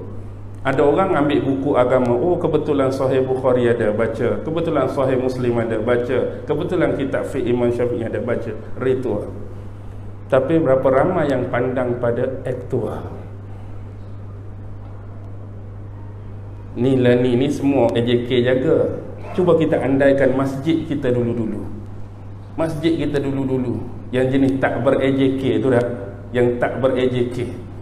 Mari ritual. Kadang-kadang bila aktual berlaku, kita dah baca Quran hampir 2 juzuk habis, tapi kadang-kadang taik cicak dan taik lipas atas kapet, tak ada siapa ambil tahu. 2 juzuk dah Quran habis, taik cicak, taik lipas, taik tu, taik ni, tak ada siapa ambil tahu. Zikir berapa dah bang? 2 jam dah, berapa puluh ribu? Subhanallah, 40 ribu. Lengguk atas penuh sawang labah-labah, tak ada siapa ambil tahu. Itulah aktual. Sembayang sunat berpuluh-puluh, kepala paik tercabut 2, tak ada siapa pergi baiki. Dinding retak, aircon rosak, tak ada siapa pun ambil tahu. Yang dia tahu mesyuarat agung, siap lah AJK tahun ni dah. Mari-mari ni kepala paik 2 tak berfungsi, hang duk buat apa AJK? Makan gaji buta. Contoh. Sini tak berlaku dah. Aircon 14, aircon 14. Satu pun tak sejuk. Nombor 16 dah darjah Celsius. Tapi macam 61 darjah Celsius. Contoh. Lansir 14 tahun tak basuh, apa punya AJK? Pintu terkopak, cermin tingkat pecah. Kita nak cari macam tu. Satu pertanyaan, masjid ni AJK punya ke semua punya? Masjid ni AJK punya ke semua punya? Kalau masjid AJK tak apalah, kita nak habaq macam tu. Semua kita punya, maksudnya tanggungjawab kita semua. Cuma kita amanahkan dia lantik sebagai AJK untuk menguruskan. Dia nak ambil AJK tu pun mujur. Kalau kita hak komen tidak komen. Kalau macam tu hang lah jadi AJK. Komen orang tu sedap tak bila orang nak lantik dia. Ni banyak berlaku mesyuarat PAVG sekolah kan. Sekolah macam ni, pagar pecah ni. Orang nak kena dia, saya cadangkan tuan hak tadi jadi AJK. Oh, saya ada kerja banyak, saya tak boleh bagi komitmen. Oh, kalau nak bagi kat dia, tahulah. Orang nak tolong jaga, usahakan sama-sama lah. Tak jadi masalah pun. Janganlah ada sikap macam tu, kecam, mengecam, cari-cari aib, kesalah orang. Sama-sama kita baiki masjid kita.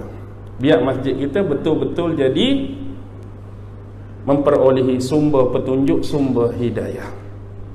Bukan setakat berlumba-lumba bersih tandas, berlumba-lumba masjid terbersih. Itu bagus, tapi itu bukan tujuan dia. Tujuan dia seberapa ramai manusia mampu berjemaah di sini.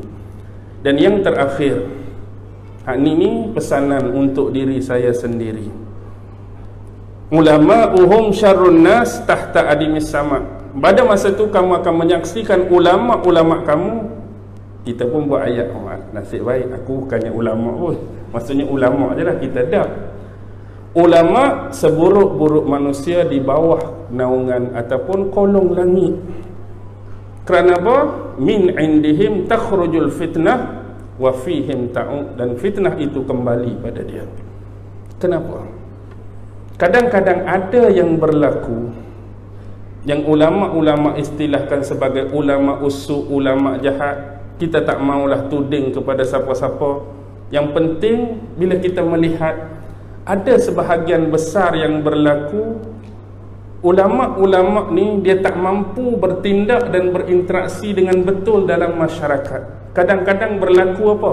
Nak jaga periuk nasi, nak jaga kedudukan, nak jaga jawatan, maka dia berdirang diri daripada benda-benda mungkar yang berlaku dalam masyarakat. Dan yang paling sadis terlebih jauh ialah menyokong. Contohlah kita kata benda tu tak boleh, tapi dia menghalalkan dalam masyarakat. Benda tu boleh tapi dia melarang dalam masyarakat, tu lagi sedih. Kerana bila perubahan hukum yang ditetapkan oleh Allah berlaku, sebenarnya apa yang kita buat? Contohlah Allah kata benda ni haram, tapi bila kita membolehkan benda tu, apa sebenarnya yang telah berlaku? Seolah-olah dengan fatwa kita, dengan pandangan kita, dengan pendapat kita yang tidak sebenar, kita telah meletakkan kedudukan kita sama seperti siapa? Tuhan hak sebenar kata benda ni tak boleh, sedangkan pandangan, pendapat dan fatwa kita kata boleh.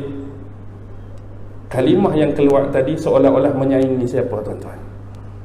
Menyaingi siapa? Siapa yang kata tak boleh tadi? Oh, tiba-tiba kita nak kata benda tu boleh.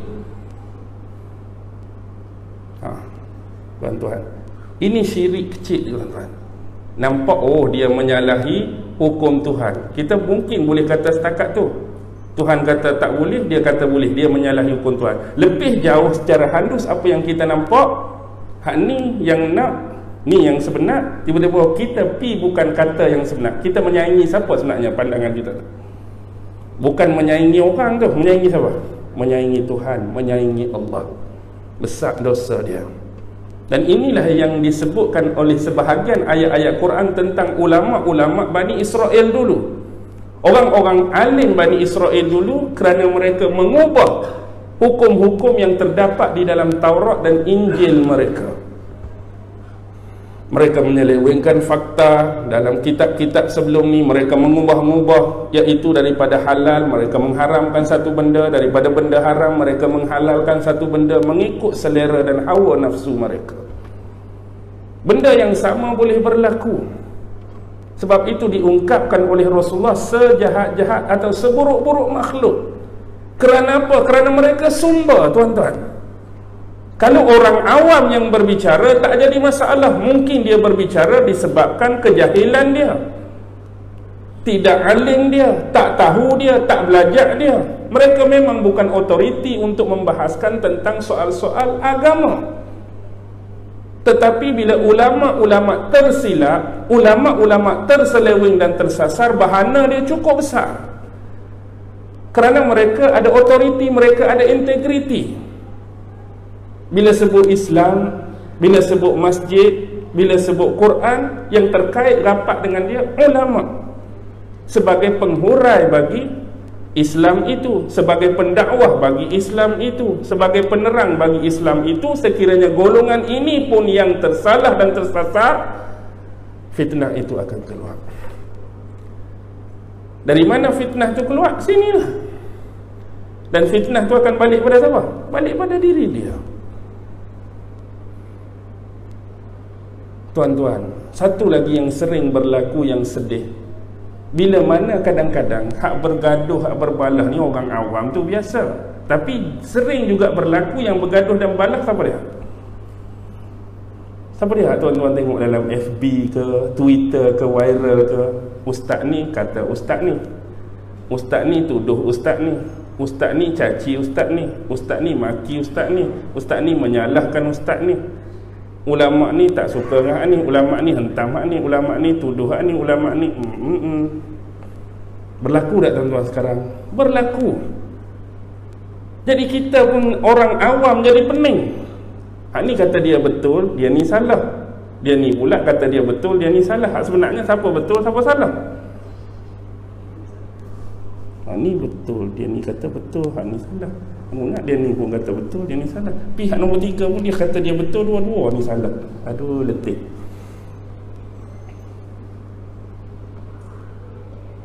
Poin dia apa tuan-tuan? Kadang-kadang bila kita tengok ayat-ayat Quran, poin dia sumber sama dia. Bila kata semua ni orang Islam, apa dia dalil kamu? Oh, ayat Quran. Ayat Quran. Apa dia dalil kamu? Hadis Nabi. Hak ni pun takkan dalil dia kitab Feng Shui dah, tak logik. Mesti juga Quran Sunnah. Hak ni takkan dalil dia kitab Weda, tak logik. Quran Sunnah. Tang mana yang jadi selalu? Penghuraian. Penghuraian. Cuba buka surah Al-Bayyinah tuan-tuan. Ayat 6. Tolong saya tuan. Ayat 6. Cuba buka Bayyinah ayat 6. Lam yakunil ladzina kafaru.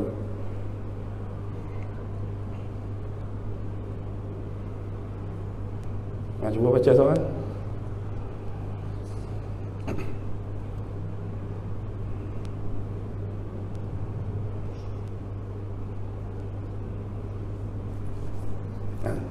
Cuba. Ayat 6. Sebelum tu ayat 5.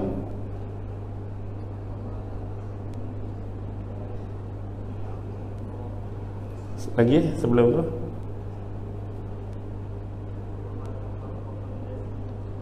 Okey, wa ma tafarraqal ladzina utul kitaba illa min ba'di ma ja'atuhumul bayyinah. Tiadalah berpecah. Apa? Wa ma tafarraqal ladzina utul kitab, yang diberikan kitab. Sebelum Nabi Muhammad, siapa golongan yang diberikan kitab?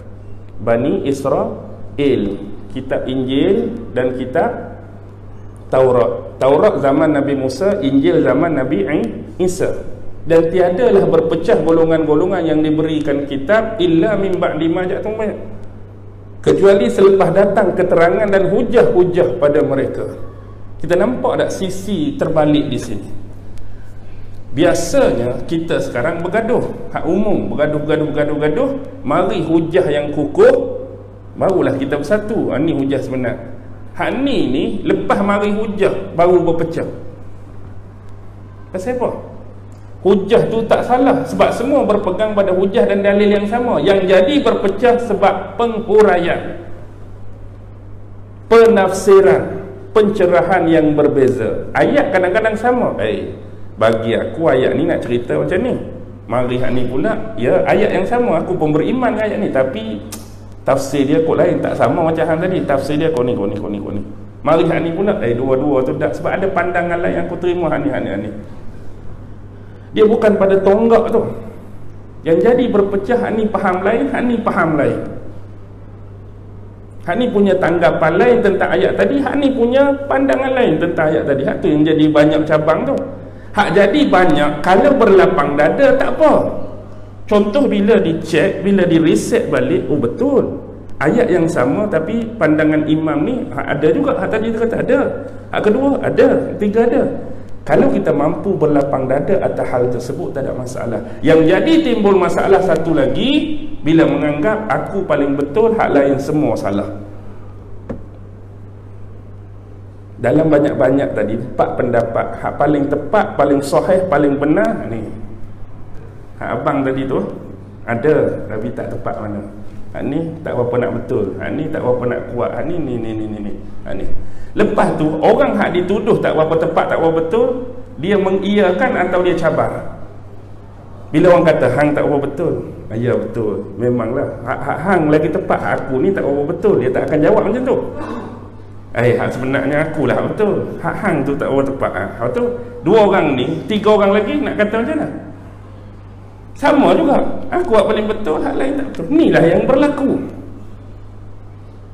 Bila benda ni tak selesai, hak ni tuduh hak ni kata hak ni hujum hak ni. Last sekali fitnah tu berlaku dalam lingkungan mereka saja, yang tak pernah menambahkan apa-apa produktiviti pada masyarakat kecuali pertelagahan dan perpecahan. Tuan-tuan ingat di belakang seorang-seorang hak bagi pendapat tu tak ada pengikut ke? Oi, ada follower dia, tu pengikut dia. Lagi banyak perpecahan. Kenapa kita tak boleh satukan, berlapang dada, tinggalkan benda-benda yang remeh-temeh? Tinggalkan benda-benda yang remeh-temeh. Macam selalu kita sebutlah, ni saya sebut sekali lagi, saya tak mau jenis tuduhan-tuduhan. Ni flat earth ni kan, bumi bulat ke bumi lepek kan? Tak habis-habis, bumi bulat, bumi lepek. Ustaz ni lebih kepada bumi lepek ni. Saya tak penting pun bumi lepek ke bumi bulat, tuan-tuan. Yang lebih penting apa? Kan orang nak bergaduh hari ni kan, bumi kita bulat kan lepek. Saya dah jawab dengan penuh ketegasan. Bagi saya tak ada kepentingan pun bagi saya bumi ni bulat ke lepek. Kalau tuan-tuan rasa penting, kajilah sampai tuan-tuan ketemu hak mutlak. Oh, sebenarnya mutlak di sisi saya lepek. Saya pun kaji mutlak di sisi saya bulat. Isu dia duduk atas hak bulat, duduk hak lepek ke hak bulat. Kalau dua-dua bentuk ni, dua-dua tak semayang bang, apa makna? Duk hak bulat pun tak semayang, duk dalam hak lepek pun tak semayang, tapi bergaduh tu bumi bulat, bumi lepek, bumi bulat, bumi lepek. Dan saya sebut dah di hujung tu kan.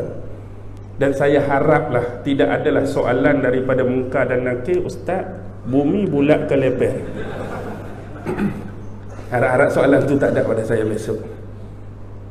Sebab bagi saya tak ada apa bagi saya pun. Hak saya duduk sekarang ni bulat ke dia, hak saya duduk sekarang ni lepek ke dia, biarlah. Yang penting apa yang Allah suruh kita buat semasa kita duduk sini, buatlah. Apa yang Allah suruh tinggallah. Ni bulat lepek, dua-dua tak semayang. Sama macam orang duk bergaduh hak turun tu kan. Nak turun sujud tu, tangan dulu ke lutut dulu? Kita nak turun sujud, Allah sami Allahu liman hamidah, nak turun tu dua lutut dulu ke dua tangan dulu? Dua lutut dulu ke dua tangan dulu? Dua-dua boleh sebenarnya, tak boleh bergaduh lah kan. Masalahnya dua-dua tu bergaduh. Hadis yang lebih kuat hak lutut dulu. Hak ni pula hak lebih boleh dipercayai rijalnya sikoh tak sikoh, hak tangan dulu. Dua-dua tu Nabi buat, lutut dulu pun Nabi buat, tangan pun. Jadi benda tu tak perlu bergaduh lah. Kadang-kadang benda tu ada keringanan pada orang mungkin. Macam orang tubuh besar, macam saya ring 18 punya perut kan.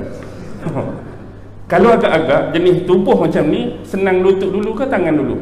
Orang tubuh besar, ada tangan dulu. Orang lain selesa lutut dulu. Tapi dua-dua tu Nabi buat, tak salah. Dia start kita boleh bergaduh bila ada orang turun, kepala dulu. Hak kepala dulu tu lah kalau nak bergaduh pun.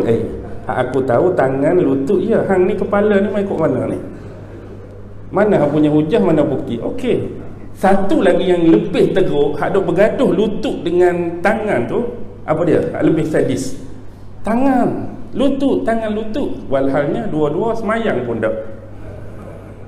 Hak lutut dulu pun tak semayang, hak ni dulu pun tak semayang. Cuma lebih dalil je. Semayang bang pun tak.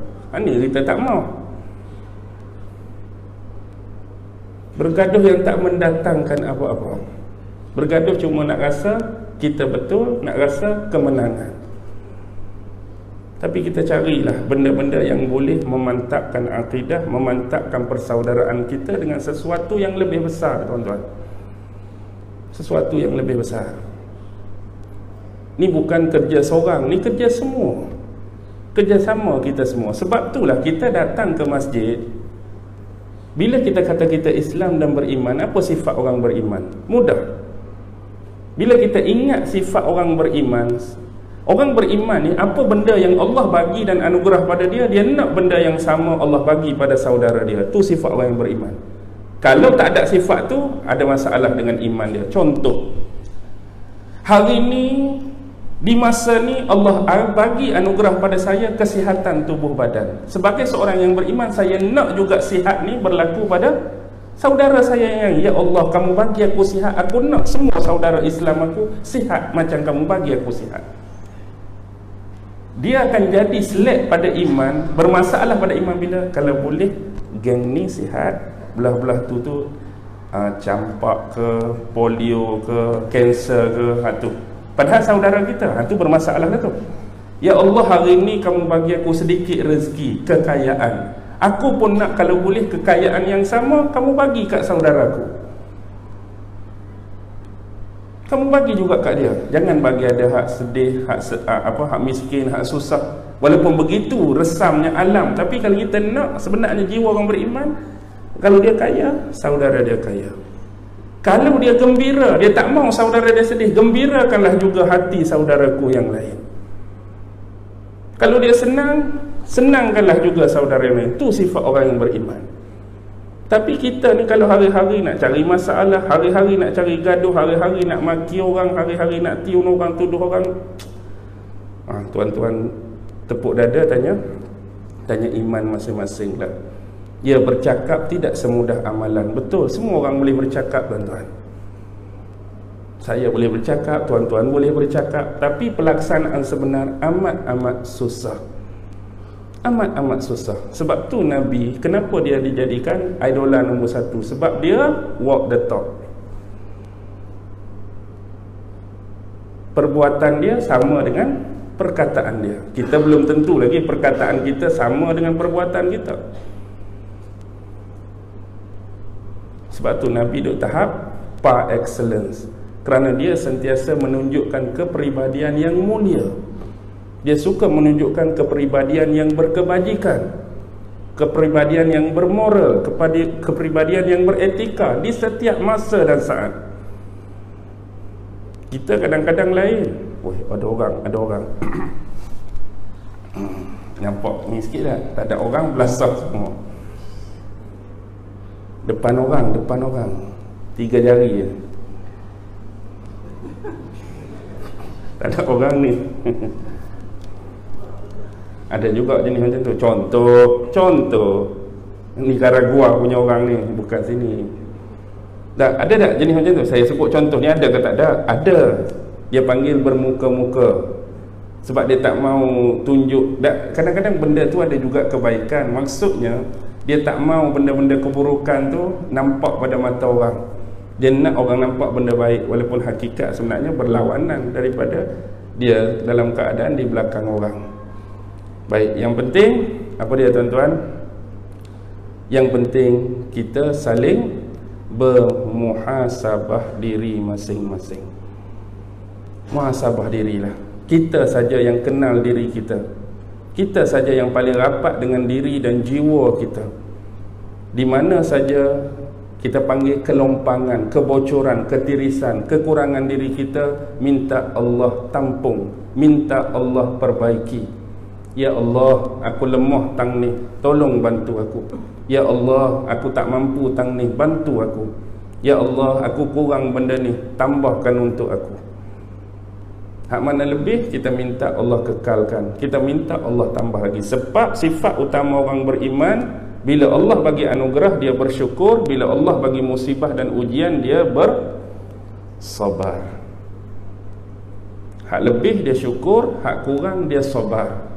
Sifat orang yang tidak beriman, bila lebih dia sombong, bila kurang dia give up, putus asa. Itu je beza orang beriman dengan orang tak beriman. Kita duduk tang mana? Bila Allah bagi, kita sombong tak dengan orang. Bila Allah tarik, kita give up atau putus asa. Atau bila Allah bagi, kita syukur. Bila Allah tarik, kita sabar.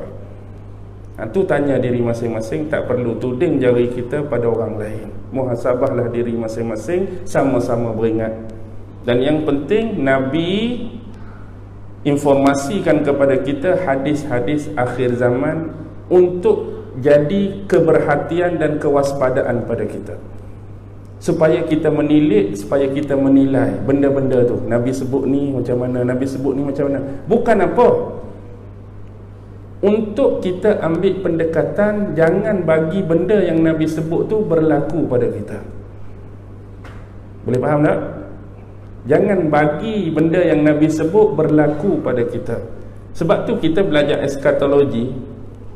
Kita belajar eskatologi satu je. Bagaimana bentuk kematian yang kita nak hadap pada Allah. Bila berbicara mati, semua orang akan mati. Kafir mati, Muslim mati. Macam tadilah disah tadi, gemuk mati, kurus mati, hitam mati, putih mati, tinggi mati, rendah mati, kaya mati, miskin mati. Persoalan paling besar, kita mati dalam keadaan mana bila menghadap Allah. Kembalikan kepada kisah Nabi-Nabi dan Rasul sebelum ini. Kita mati menjadi penyokong Nabi dan Rasul, atau mati dalam keadaan menjadi penentang Nabi dan Rasul. Kita mati dalam keadaan membela agama Allah, atau kita mati dalam membelakangkan agama Allah. Itu je. Informasi hadis akhir zaman ni nak suruh kita beringat. Bukan saja-saja seronok cerita akhir zaman, seronok cerita Dajjal. Tak ada, tuan. Nak suruh benda-benda hak Nabi sebut tu jadi kewaspadaan pada kita. Takut kita terikut, takut kita terfitnah dengan benda tu. Hak mana-mana kesalahan, salahlah. Hak mana-mana tersilap, tersilaplah. Itu manusia biasa. Tapi tu sebenarnya kita nak ajak orang lain supaya beringat benda ni. Bila Nabi sebut tu adalah benda besar, bila Nabi sebut tu adalah benda penting. Boleh faham tak ni? Okey, bila faham boleh habis lah. Ni satu lagi saya nak tanya lah. Sebab ada apa tadi nak kata tabung tu, tuan pengurusi nak info sendiri ke, nak suruh saya baca ke? Saya ada tu baca kan. Okey, jadi tak ada apalah. Boleh faham insya-Allah. Macam ni, bila saya tanya boleh faham, sebenarnya maksud saya, bahasa saya tadi tinggi sangat ke? Tak kan? Tuan-tuan boleh faham. Walaupun ada slang utara, saya kira boleh faham lagi lah. Saya kira kalau saya guna bahasa ibunda saya hak sungguh Kelantan, lagi tak faham. Kalau saya guna Kelantan, biasanya orang tak faham. Kalau utara ni okey lagi. Sebenarnya yang memahamkan tuan-tuan siapa? Allah. Saya hanya penyampai, saya hanya pembicara. Saya tak boleh dan tak mampu lebih pada tu. Maksudnya saya tak boleh nak kata, oh malam ni confirm semua orang faham, malam ni confirm semua orang dapat tahu. No, saya pembicara, saya penyampai. Hak bagi tuan-tuan faham, Allah. Hak bagi tuan-tuan tahu, Allah. Tak lebih pada tu. Jadi sama-samalah kita memohon kepada Allah agar diberi kefahaman yang lebih lagi terhadap apa jua bidang ilmu. Yang penting ilmu itu, keimanan itu selalu dikaitkan dan dinisbahkan dengan Allah, tuan-tuan. Kita nak cari ilmu, kena cari pemilik ilmu tu dulu. Kita belajar macam-macam ilmu tu, tapi sesiapa pemilik ilmu? Allah. Minta dengan dia agar diberi kemudahan dan kefahaman. Tok guru kita pun sekadar penyampai, ulama kita sekadar penyampai. Yang bagi faham, yang bagi ilmu Allah, mintalah dahulu dengan dia. Akhir kalam yang baik tetap datang daripada Allah. Yang lemah, yang kurang, yang selalu tersalah, selalu tersilap, serba tak kena, tak ada orang lain, diri saya sendiri. Wabillahi taufiq wal hidayah. Wassalamualaikum warahmatullahi ta'ala wabarakatuh. أعوذ بالله من الشيطان الرجيم بسم الله الرحمن الرحيم اللهم إنك تعلم أن هذه القلوب قد اجتمعت على محبتك والتقت على طاعتك وتوحدت على دعوتك وتعاهدت على نصرة شريعتك فوثق اللهم رابطتها وأدم ودها واهدها سبلها واملأها بنورك الذي لا يخبو واشرح صدورها بفيض الإيمان بك وجميل التوكل عليك وأحيها بمعرفتك وأمتها على الشهادة في سبيلك إنك نعم المولى ونعم النصير. وصلى الله على سيدنا محمد وعلى آله وصحبه وسلم والحمد لله رب العالمين. الله أكبر.